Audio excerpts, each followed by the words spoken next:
while in Europe and the UK, you mostly had supply-driven inflation, and you can see it because it receded pretty quickly.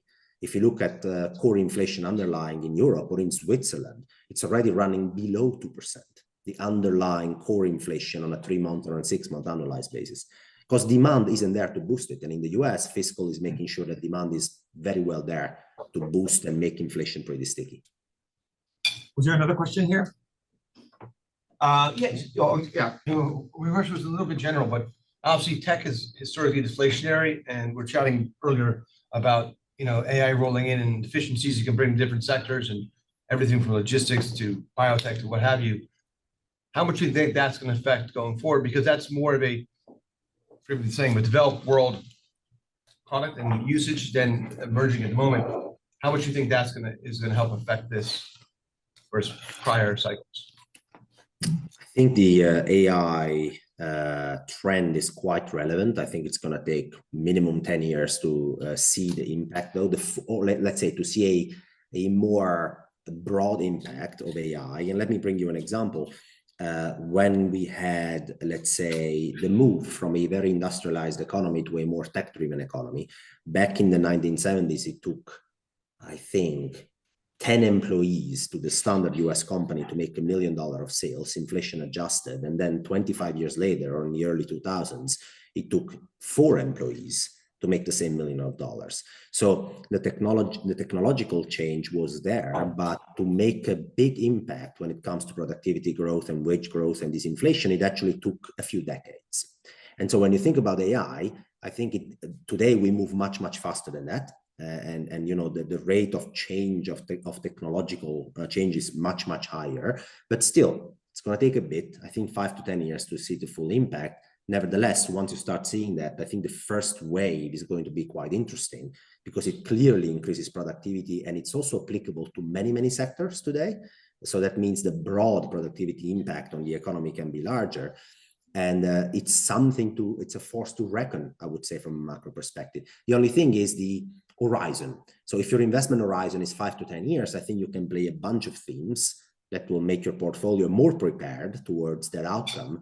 But if your investment horizon is 6 to 12 months, I think the impact of AI is basically negligible on your macro thesis. It really depends from your time horizon, I would say. Yeah, my only opinion about AI is I think it's usually overblown. It's going to be a huge job destroyer, and tech has not shown that it creates jobs. I don't think Google's a big job creator or Facebook, but they certainly have destroyed a lot of jobs. Google has. There's no more map makers, cameras, Kodak. I mean, I'm not against progress. I'm not a Luddite, but I have to say that you look at the equation and you're saying, wow, social benefit matters a little bit. So I'm sorry. Yeah. Well, you have a question? Yeah, I do. You mentioned about the 30-year mortgage and the less need for hedging, and I'm assuming that's one of the reasons why the swap spread's negative. And this seems to be catching attention from the folks overseas that could use the balance sheet out that way, and so this seems to be bolstering the dollar.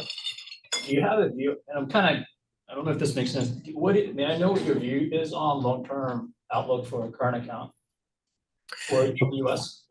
Yeah, so swap spreads first, very technical question, but it used to be one of the biggest products I traded when I was at ING. So you fell into the right lap here. So swap spreads in the US are negative, mostly because of the regulatory setup. We have namely, regulation makes it so that for US banks, it is quite expensive to warehouse a large amount of treasuries on their balance sheet. So that means that balance sheet cost, that regulatory driven cost must be, basically mirrored somewhere. And therefore bond yields are higher than swap rates in the US. And that means swap spreads are negative. Now we are discussing, I think there has been an initiative from a clearinghouse, I think lately, to try and talk about a permanent exemption of treasuries from the supplementary leverage ratio. So that basically means that they are asking treasuries to be never accounted for, that supplementary leverage ratio, which is the penalty at the balance sheet level you have to pay for effectively warehousing treasuries today. If that would be approved, that permanent exemption, that swap spreads would immediately vanish, because that arbitrage would be closed by US banks very, very rapidly. And today, instead, that arbitrage is closed by agents that are not subject to this regulatory scrutiny, to the SLR ratio, basically. So, for instance, who's that? Hedge funds. Hedge funds, can blow up their balance sheet as much as investors allow them to, and therefore will be doing cash to future basis trades or swap spreads trades where they basically can close this arbitrage. There are a few others out there, and I think it's something to look at because, it tells you something about the availability of dollar outside the US banking system. And so if swap spreads balloon, it means that there is way too much collateral out there, treasuries, and there are not enough agents outside the US banking system willing to close that arbitrage, which tells you something about how much people are able to lever up their balance sheet in dollars. Today, it seems to be still that there are a few people out there that are able to freely access dollar funding. Current account for the US. That's an interesting one. One thing that I'm not sure that many people are aware, maybe you guys are, but not many are, so I'm going to say it anyway. The US has become, over the last decade, a net exporter of commodities, which is a thing. I mean, when I say it, it still sounds strange. I mean, we used to be in an environment where if commodities used to rally, if oil used to rally, you would expect 10 years ago the dollar to suffer. There was a clear relationship where the dollar behaves today like the yen does, or the euro does, or the Swiss franc does. All the net importer of energy, their currency goes down if commodity prices are going up. The US today doesn't have that problem anymore. The US is one of the biggest exporters of liquefied natural gas, for instance, something that I figured out in an analysis a month ago. And I don't think that's going to change. I think the US, from a current account perspective, obviously is going to still run a deficit. I mean, at the end of the day, the US is one of the biggest consumer markets in the world. And the US is also the issuer of the global reserve currency of the world. Therefore, the role of the United States is to supply dollars to the rest of the world. It's just how we built the world. The world is built so that Brazil is an economy, and all other foreign economies, we are levered up of $12 trillion of debt issued outside the United States. That's the Eurodollar system. And now to finance and to make sure we can keep afloat, we need dollar cash flows. We, namely, Europeans, UK, Brazil, China, Russia, anybody needs US dollar income to sustain dollar liabilities. And that means we need to transact and sell stuff that gets paid in dollars. And guess who's the buyer of that? Well, US consumers, one of the biggest market in the world. So the way we built the system, I think it's almost natural that the US has to run current account deficits, but it's been a very smart move to make sure the US from a commodity perspective is a net exporter rather than a net importer. I think that's been a pretty smart move over the last decade. Yeah, okay. So yeah, I was thinking if you were bullish on current account maybe turning positive, it sounds like the view translates very bullish dollar view. I think positive current account would be such a disruptive thing for the world, which will make the dollar go through the roof if that happens. So you're basically saying the US current account becomes positive. So not only that's generally positive for the currency, great, but it's also negative for anyone else because the US will be effectively not supplying dollars anymore to other economies who need them, which will force them to go and grab dollar cash and pay back their liabilities, which brings up the dollar again. So that would be a very, very disruptive dollar bullish thesis. So so that's very interesting. I mean, we actually had this conversation, I think, last year. We thought you can't be the global currency without running a deficit, right? I mean, it's just you cannot. It's just the nature of things, right? If you want to be the global currency of the world, which is a great privilege, by the way, you have to run current account deficits and fiscal deficits. Potentially both are very positive, but at least you have to supply dollars to the world. You have to. So interesting. So I had an interesting conversation with a China venture capital fund a couple of days ago, and I was asking them about the impact of China rates on VC, because obviously it's crushing venture capital here in the United States. And so I was just wondering, China's central bank rates are what, at 3.5 or 4%, right? I mean, so they're much lower than the United States, but they're running a deficit that's similar, right? So any thoughts on that? And I have a few slides on China, which I think is a super important topic, and people are not speaking a lot about it, Marty. So A problem with China is that the West ended up repairing their balance sheets, private sector balance sheets after the crisis, and China did exactly the opposite. They ballooned private sector debt.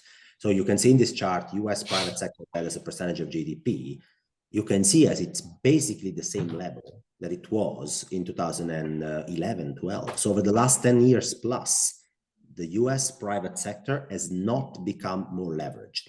The government has, but the private sector has not. In China, look at this. China has moved their private sector debt in the last 10 years from 150% of GDP to almost 250. So they have massively levered up the private sector, namely their corporate sector, but also households lately trying to benefit from the booming housing market in China. And why am I mentioning this, Marty, is because I think China right now is going through a mild version of the Japanese balance sheet recession of the 1990s. And I say a mild version because it's not that acute, but it's exactly in the same direction. So how it works normally is that if you lever up your private sector and credit is flowing nicely to the private sector at cheap rates, well, this credit will show up in some assets. So namely in the housing market in China, right? Cheap mortgages led to higher house prices. The Chinese housing market was valued at $50 trillion in 2021. $50 trillion is a funny figure because back in 2021, it was higher than the market capitalization of the US stock market. I mean, it's gigantic, basically. And then what happened is that Xi Jinping decided to tighten regulation and, wanted to gently deleverage the system. But you cannot really do that because once you rely on credit this aggressively as China does here, the moment you deleverage, what you're doing is you're hitting property developers, you're having unfinished apartments, you're having households that have levered up their balance sheet on the liability side, but then on the asset side, their assets start losing value. And as they lose value, what they do is they want to repay their debt, right? So they want to shrink their balance sheet. Basically, instead of bringing up the balance sheet, which is the process of credit creation, in the process of deleveraging, the private sector wants to shrink their balance sheet, not make it bigger. And so this is a process that keeps on going. And now I see China trying to do something that Japan did in the 1990s, which is, how do you react to this? You cut interest rates. So China has been cutting interest rates and they've already done 2 cuts, and I think they will do a bit more. And I want to show you why this doesn't work. Japan in the 90s had interest rates at 8%, and then they had a housing crisis and they decided that the solution was to cut interest rates. So Japanese 10-year bond yields went from 8% to 1%. I mean, take a look at this chart. And then I also plotted Japanese house price index in the same time horizon. And so the Japanese house price index kept going down, even if interest rates were cut massively from 8% all the way down to 1%. So this does not work because once the private sector is deleveraging and house prices are going down, you are not going to convince households to borrow, even if you lower interest rates, if your collateral is losing value. If your balance sheet is getting damaged by lower asset prices, lower equity prices, lower housing prices, which is what's going on in China, you can cut interest rates as much as you want. The private sector is not going to go back in and lever up again. They're not going to want to swallow again the same that made them puke in the first place. And China is doing exactly that. So I think they're walking slowly but surely towards the same setup that Japan was in the 90s. The solution to this is to backstop through fiscal.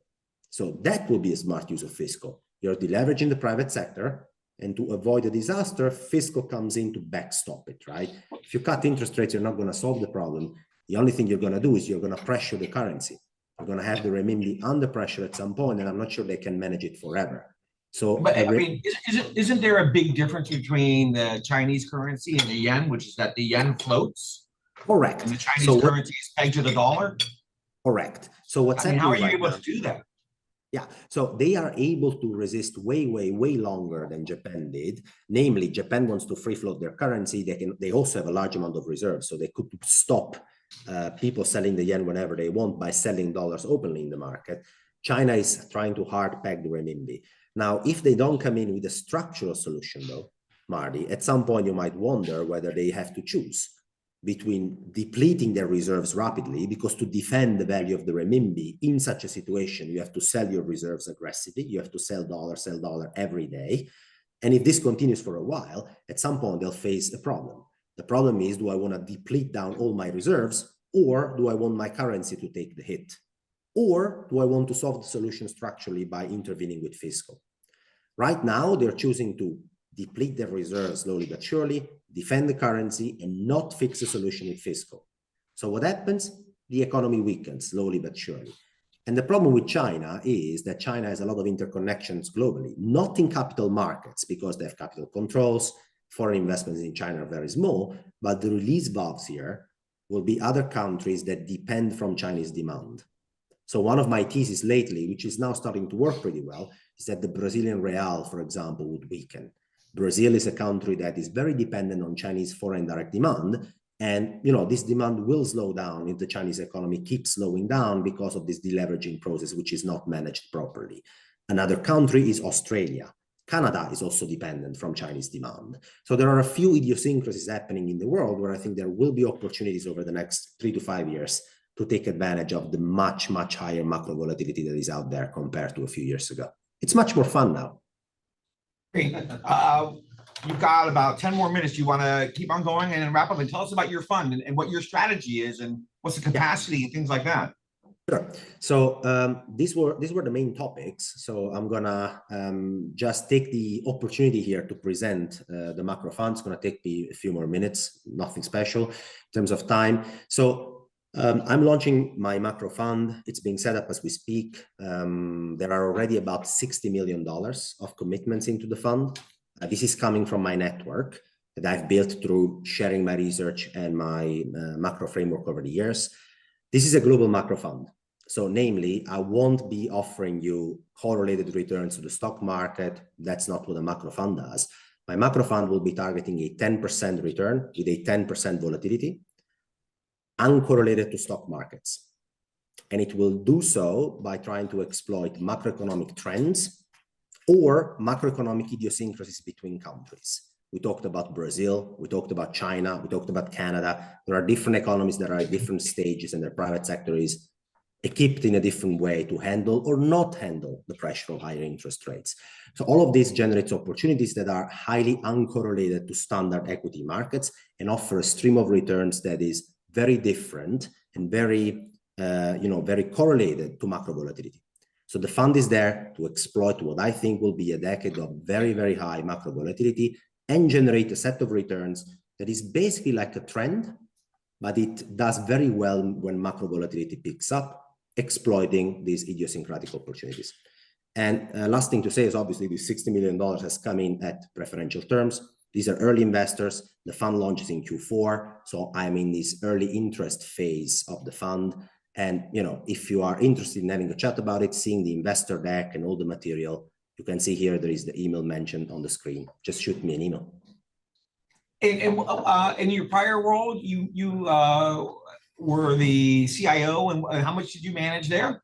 I was the head of investments of ING Germany. The portfolio was $20 billion. It was a regulatory-driven bank portfolio, where basically most of it was to manage the liquidity of the bank. So it was invested in fixed income, derivatives, swaps, any fixed income instrument. And then there was an absolute return overlay mandate to offset, let's say, negative interest rates in Europe. We were paying the ECB to host our cash reserves, and therefore we were also applying strategies to generate absolute return. I was in charge of that as well with ING. What's the liquidity, the lockup? Yeah, so the liquidity is monthly. For early investors that get preferential fee terms, namely, let me disclose the preferential fee terms, 0.95% management fee and 14% performance fee. Those are the preferential fee terms. For people that come in, there is a soft lockup of 12 months at these preferential fee terms. After the soft lockup expires, you can preserve the preferential fee terms forever and also the access to my macro research for free, and you will obtain standard monthly liquidity on the fund. The fund runs global macro strategies, Marty, so it's futures, listed ETFs, very liquid instruments. That means it's a very liquid fund as well. Monthly liquidity. And what's the capacity again? So the capacity of the strategies is easily north of 500 million, anywhere between 500 million and $1 billion. It's totally under the possibilities and the scalability of the fund. It's after that, there are a set of idiosyncratic strategies I have already in mind, and there is a plan to expand as well in case, but up until 500 million to $1 billion, no problem at all.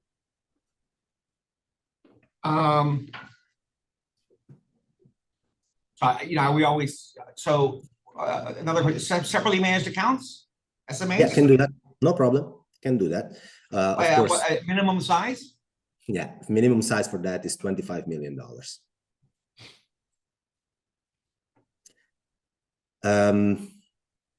I am deciding to do this without seeders. So namely, I'm bootstrapping myself through my network, offering preferential fee terms, of course, for early investors, day one investors with a particular deal, very well welcomed.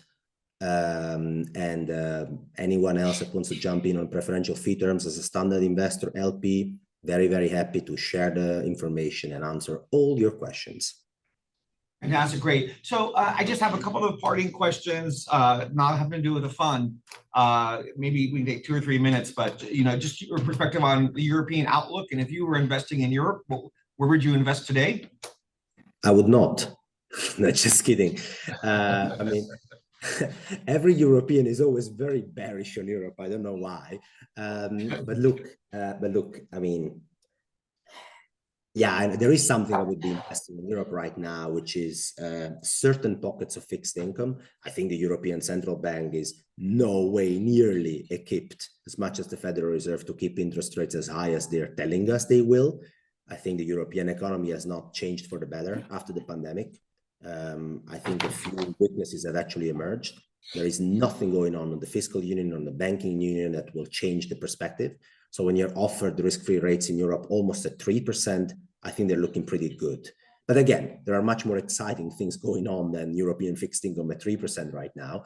So in general, it's not particularly exciting, I would say, Marley.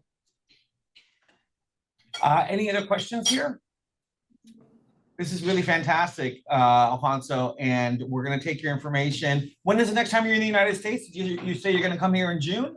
Yes, correct, around June. So also talking to various investors that have gone into the fund already and pitching others in case you want to have a chat with me. Yes, please let Marty know, let me know. I'm very happy to talk. Yeah, maybe we can have like a breakfast if you're around in the 2nd or 3rd week of June. So that might be a good thing to just introduce you to people and get to know you. Yeah, that would be great for me too. Yeah, fantastic. Listen, great job, Alfonso. I really appreciate it. Thank you. Talk soon, guys. I'm here, Marty. So we're going to move over to Tyson Halsey, who is actually going to say, I'm sorry, what's another question? Wi-Fi, do you know the password? Oh, it's right here. Here, can somebody? Sorry about that. Winter 20. We've got Tyson Halsey and Richard Gula. Is Richard Gula there? Yes. Yes, I'm here. Okay. So I got to I'll go find a ahead way and to I'll get start. my video working here. Okay, there No, you go. you're up and running. All right. I'm just going to change your name. All right. Yes. I use Tyson's name frequently in certain situations, but Well, it carries a lot of weight in Long Island, that's for sure. that's right. In certain naval circles as well. There I've you got a lot go, of right? Navy friends. Admiral Halsey, right? There you go, right? So Thank you very much. He helped to reverse the Japanese success in the Pacific Theater until Pearl Harbor, and then he went after them. And he's known Fantastic. for It's great. damn the torpedoes and loose lips sink ship. Anyway, so Richard Gula and I are going to talk about the Great Rotation, which happens to like a glove, like a hand in a glove, fit with what Alfonso was saying about commodities and international imbalances. And so I'm going to quickly go through a little bit of a macro, historic, cycle, valuation, 15 slides, and then we will go to Richard Gula. And Richard Gula is a very interesting individual. He went to Harvard, graduate and undergraduate, studying psychology, worked for two Boston billionaire icons, one Ned Johnson over at Fidelity, who had him set up the modern chart room. He advises about 6 Fidelity fund managers today running billions, and they look to him for insights in terms of, as a technician and as a quant and somebody who just is used to, giving advice to large financial institutions. Without any more ado, Tyson, Yes. Tyson, I gotta stop you. Can you introduce yourself? Yes, my name's Tyson Halsey. I'm here in Charleston, South Carolina. I have a firm called Income Growth Advisors. I'm a registered and investment advisor. And I also have a startup called Optima Process Systems, where we look at the energy transition and process systems that can be applied there. So I kind of have a sense of what's going on in terms of energy and the transition, on a private market basis, but I am really a money manager, a chartered financial analyst, and have some sort of sense of the public markets, and I like to think that I have insight into both. So, moving ahead, one of the things that I've observed, and I believe is critical here, is that there are cycles, long-term cycles that are tied to inflation. I call them inflationary cycles and deflationary cycles.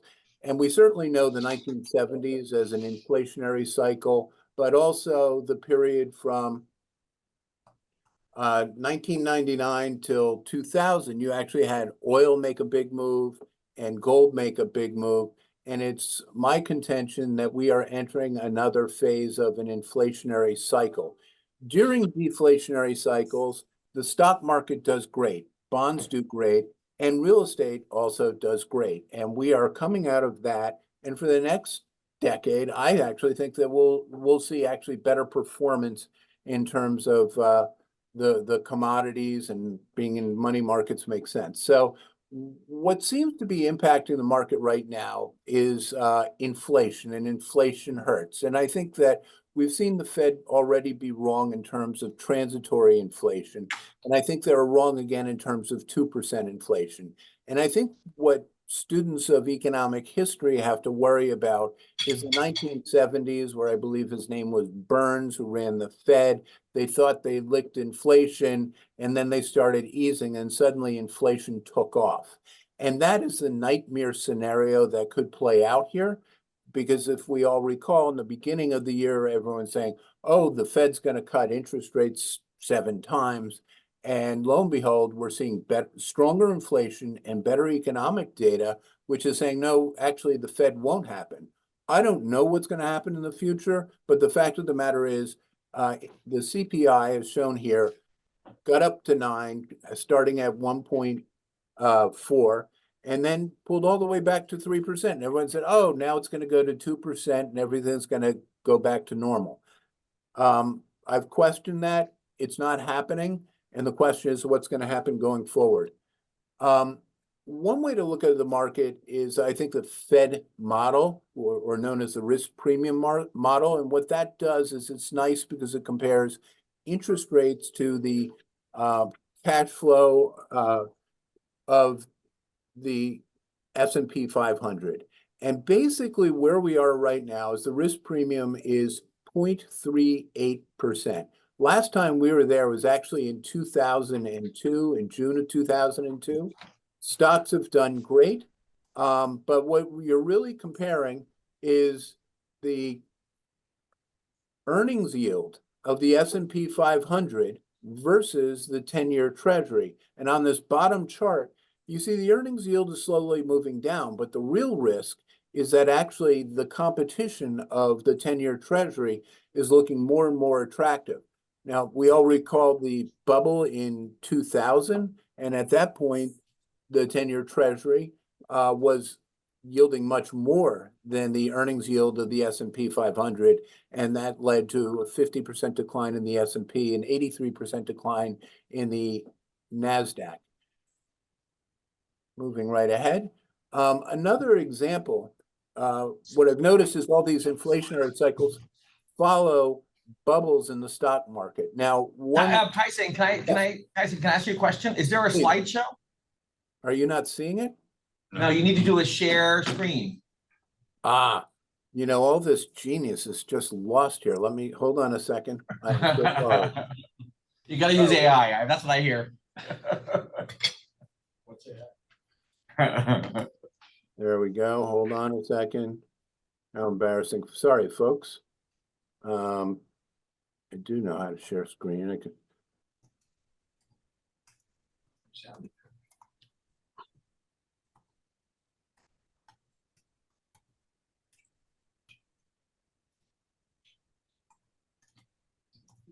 Well, Tyson's doing that.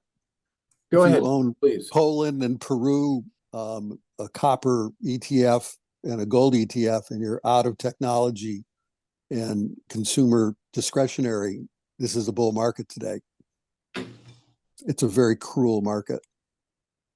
I'm sorry, so you're saying get out of tech and move into commodities? No, I didn't say that. I said that I'm doing the typical CNBC, which is if you did that before, you're happy today.